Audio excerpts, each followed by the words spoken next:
گستاخی کا الزام لگانا یہ بدکاری اور زنا کے الزام سے زیادہ بدتر الزام ہے. قتل کی دھمکیاں، گستاخ اور جو فحش گالیاں دی جا رہی ہیں. موت زندگی اللہ کے ہاتھ میں. جو رات قبر میں گزرنی ہے وہ قبر میں گزرے گی، جو زمین پہ گزرنی ہے وہ زمین پہ گزرے گی. لیکن ایسا نہ ہو کہ کچھ مذہبی متشدد قسم کے اسکالر آپ سے وہ کام کروائیں جس پہ قیامت کے دن نبی صلی اللہ علیہ وسلم آپ سے اپنا چہرہ پھیر لیں. اور آپ شو تو یہ کر رہے ہو میں نے نبی کے نام پہ یہ کام کیا ہے، لیکن نبی صلی اللہ علیہ وسلم اس شدت پسندی سے کبھی بھی خوش نہیں ہو سکتے. اور اگر پھر بھی آپ یہ سمجھتے ہیں کہ یہ گستاخی ہے معاذ اللہ، تو پھر میں آپ کے سامنے کچھ بریلویوں کے چوٹی کے علماء کے حوالے پیش کرتا ہوں مختصر.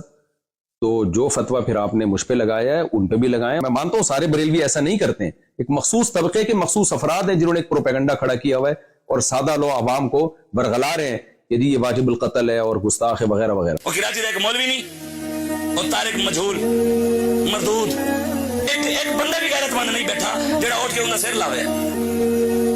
اس وجہ تو یہ بالکل اس بارے کوئی معافی نہیں. اس کتے نوں لگام پائی جاوے، وہ کتا بھی نہیں بڑھتا.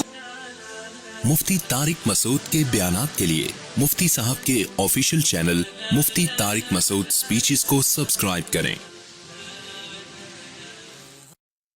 بسم اللہ الرحمن الرحیم نحمدہ ونصلی علی رسولہ الکریم. جب سے کینیڈا والے بیان وہ سوسائٹی میں گیا ہے تو مسلسل سوشل میڈیا پہ ہائپ کریٹ کی جا رہی ہے اور ایک مخصوص طبقے کی طرف سے جو بہت زیادہ شدت پسندی پھیلا رہا ہے.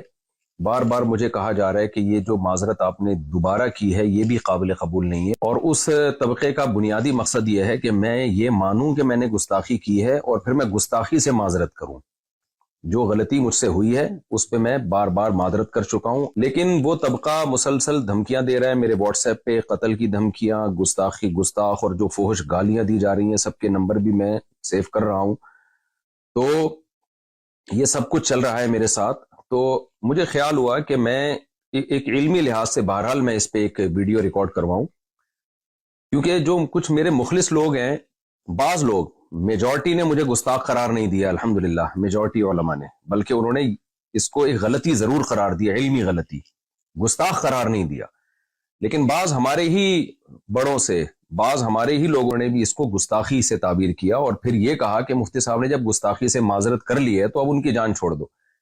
تو اس کو بھی بعض شدت پسند لوگ کہہ رہے ہیں دیکھو ان کے اپنے بڑے کہہ رہے ہیں کہ انہوں نے گستاخی کی ہے. اس لیے مجھے گستاخی کے لفظ کو ایکسپلین کرنا بہت میرے لیے ضروری ہو گیا ہے.